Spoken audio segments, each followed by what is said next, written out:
People often confuse outcomes and outputs in monitoring and evaluation, and that little difference that comes from that confusion could actually impact the way you plan and design your project, and also the way you measure the impact of the project. And in the course of my work, I see this confusion everywhere. The good news is that today I will try to make you understand this distinction, and I will simplify this definition using examples from our everyday life as well as some project examples. So let's start with outputs. An output is a project's deliverable.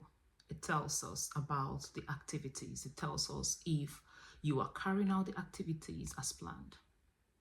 Example, trained farmers or delivered children books to schools or held workshops. These are outputs. They are tangible, they are measurable. You can see them, you can count them, you can actually track them. But an outcome is different. An outcome is a change. It measures the change. It tells us if those activities actually made a difference. So, see it this way. The outputs were you held workshops, you delivered books, children books to schools. The outcome will be the difference those outputs have made, which could be improved reading skills of the children, increased confidence of workshop attendees, or farmers actually applying skills as a result of the workshop.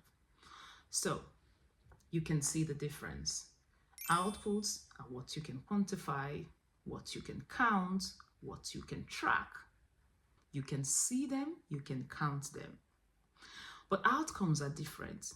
Outcomes tells us if those outputs actually making a difference. So this is how these tips help me understand the differences until I got used to it, because it takes getting used to. Now, see it this way, that anything that describes a change in condition, behavior, or attitude is an outcome, while anything you can count, you can track, you can quantify, you can see is an output. So outputs, always remember, they are projects deliverables. You get to quantify or measure your outputs at the end of a project activity. You don't need 1 year to get your output, but you need a longer time frame to see changes. This always helped me. So with practice, continuous use of these tips, you get used to the differences.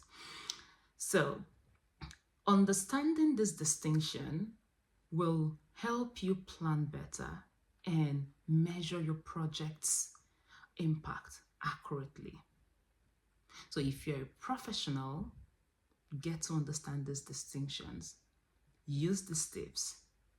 If you're just a curious individual, someone curious about M&E, understanding this distinction will also help you track your yearly goals or your objective for the year.